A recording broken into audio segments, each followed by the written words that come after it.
Hello everyone, welcome back to our channel. ఇవాళ మనం చెప్పుకోబోయే రెసిపీ హెల్తీకి ఎంతో మంచిదైన ఉప్మా పెసరట్టుని చూపించబోతున్నాను. ఉప్మా పెసరట్టే కదా, ఇందులో కొత్తగా ఏముందనుకుంటున్నారా? ఒక్కొక్కరికి ఒక్కొక్క విధంగా వస్తుందండి. అందరికీ పర్ఫెక్ట్గా పెసరట్టు రాదు.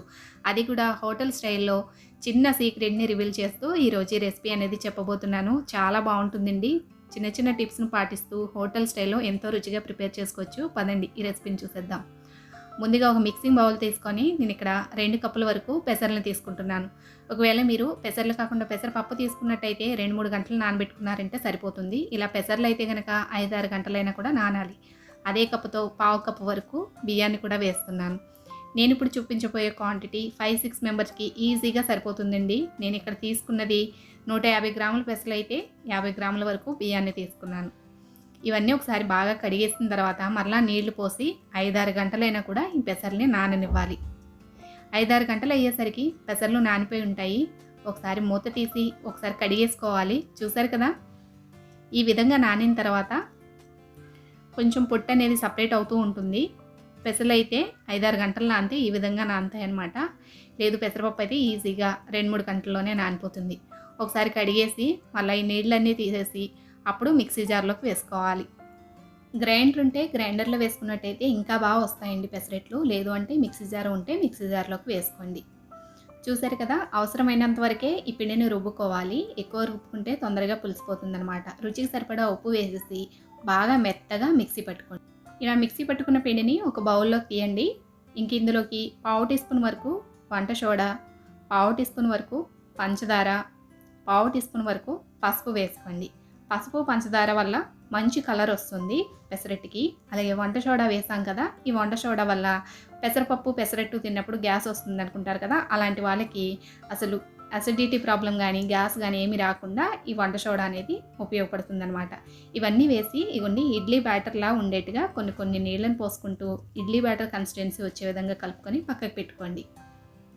ఇంక ఇప్పుడు ఉప్మాని అయితే చూసేద్దాము.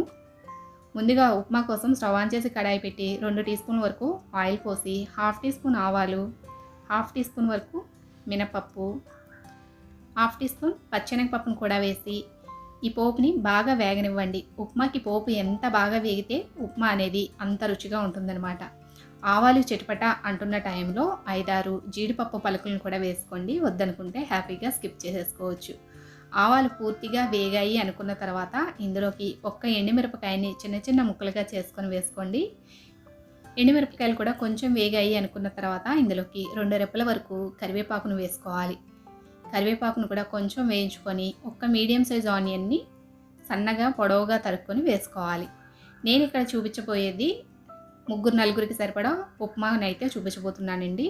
అలాగే 2 పచ్చిమిరపకాయలని బాగా సన్నగా తరుక్కొని వేసుకోవాలి. అలాగే కొంచెం అల్లం తురుమును కూడా వేసుకోవాలి. ముక్కల కన్నా కూడా తురుము అయితే ఉప్మాలో టేస్ట్ అనేది బాగుంటుంది. ఇవన్నీ కూడా కొంచెం పచ్చివాసన పోయేంత వరకు వేయించుకుంటే సరిపోతుంది. మనకి కూరలకి వేగినట్టుగా పూర్తిగా వేగే అవసరం ఉండదండి. ఉల్లిపాయల పచ్చివాసన పోయిన తర్వాత ఇప్పుడు ఇందులోకి 1 కప్పు వరకు బొంబాయి రవ్వను వేసి వేయించుకోండి. ఈ బొంబాయి రవ్వ 100 గ్రాముల వరకు ఉంటుందండి. ముగ్గురికి హ్యాపీగా ఉప్మా పెసరట్లోకి సరిపోతుందన్నమాట. బొంబాయి రవ్వ వేసిన తర్వాత స్టవ్ని లో ఫ్లేమ్లో పెట్టుకొని 2-3 నిమిషాల పాటు ఈ రవ్వను వేయించండి. ఇలా వేగిన రవ్వలోకి పక్కనే స్టవ్ మీద వేడి నీళ్ళు పెట్టున్నాను. ఆ వేడి నీళ్ళు 3 కప్పుల వరకు వేస్తున్నాను. అంటే రవ్వ ఏ కప్పుతోటైతే తీసుకున్నామో అదే కప్పుతో 3 కప్పుల వరకు వేడి నీళ్ళను పోసుకొని 1 నిమిషం పాటు ఉడకనిచ్చి స్టవ్ ఆఫ్ చేసేసాము అంటే మనకు ఉప్మా అనేది రెడీ అయిపోతుంది. ఉప్మా పొడి పొడిలాడుతూ రావడానికి ఇక్కడ ఒక చిన్న టిప్ను షేర్ చేస్తున్నాను. ఇలా వేడి నీళ్ళు పోసిన తర్వాత కలుపుతూ 1 నిమిషం పాటు ఉడకనిచ్చాక ఇప్పుడు స్టవ్ ఆఫ్ చేసేయండి. ఇలా కొంచెం నీళ్ళగా ఉంది కదా అనిపిస్తుంది, కానీ చల్లారేటప్పటికి గట్టి పడిపోతుంది అనమాట. ఇందులో 1 టీ స్పూన్ వరకు నెయ్యి వేసి ఇంకా స్టవ్ ఆఫ్ చేసి మూత పెట్టి వదిలేయండి. కొద్దిసేపటికి చక్కగా ఉప్మా అనేది గట్టిపడి ఉంటుంది. అలాగే మనం వేసిన నెయ్యికి ఉప్మా అనేది అతుక్కొని స్టిక్కీగా కాకుండా పొడి పొడిలాడుతూ చక్కగా వస్తుందన్నమాట. చూసారు కదా, 2 నిమిషాలు స్టవ్ ఆఫ్ చేసి అలా వదిలేసిన తర్వాత ఇక మూత తీసి చూస్తే ఉప్మా గట్టి పడిపోయింది. ఒకసారి మళ్ళీ ఈ నెయ్యి అంతా కూడా బాగా కలిసేట్టుగా ఒకసారి కలుపుకొని 1 నిమిషం పాటు మూత పెట్టి అలా వదిలేసాము అంటే చక్కగా మనకి పొడి పొడిలాడుతూ పెనానికి కూడా అతుక్కోకుండా చాలా బాగా వస్తుందండి ఉప్మా. ఈ ఉప్మా ఇంకా ఆఫ్ చేసిన తర్వాత ఇంక స్టవ్ ఆన్ చేసి ఇంకొక పొయ్యి మీద ప్యాన్ పెట్టాను. దోస ప్యాన్ పెట్టి కొంచెం వేడి అయ్యాక ఒక్క డ్రాప్ ఆయిల్ పోసి తడి క్లాత్తో కానీ టిష్యూతో కానీ తుడిచేయండి. చక్కగా పెనానికి అతుక్కోకుండా మనకి దోసలైనా పెసరట్లైనా ఈజీగా వస్తాయి. ఇంక ఇప్పుడు గరిటెతోటి కొంచెం పిండి వేసి మనకి పెసరట్టు ఏ సైజు కావాలో ఆ సైజు వరకు స్ప్రెడ్ చేసుకొని తర్వాత దీని మీద నెయ్యి పోసి ఆ నెయ్యి కూడా పెసరట్టు అంతా కూడా అప్లై అయ్యేట్టుగా అట్ల పెనంతో రాసిన తర్వాత ఇప్పుడు ఇందులోకి మనం ముందుగా ప్రిపేర్ చేసుకున్న ఉప్మా ఉంది కదా, ఆ ఉప్మాని మనకి ఎంత అవసరమో అంతవరకు ఉప్మాని వేసుకోవాలి. అయితే నేను వేసిన మీడియం పెసరట్టుకి ఒక గరిటెడు ఉప్మా వేసానండి. పెసరట్టు మొత్తం అంతా ఉప్మా ఏం అయ్యే అవసరం లేదు. ఒక సైడు పెసరట్టు అంతా కూడా ఉప్మా ఉంటే సరిపోతుంది. రెండో వైపు ఎలాగో ఫోల్డ్ చేస్తాం కాబట్టి పెసరట్టు మొత్తం ఉప్మా వస్తుందన్నమాట. చూసారు కదా, ఒకవైపు ఇలా స్ప్రెడ్ చేసిన తర్వాత ఇంకా బాగా ఎర్రగా కాలనివ్వాలి. స్టవ్ని లో ఫ్లేమ్లో పెట్టి కాల్చుకోండి. చక్కగా పెసరట్లు క్రిస్పీగా వస్తాయి. చూసారు కదా ఎంత మంచి కలర్ వచ్చిందో.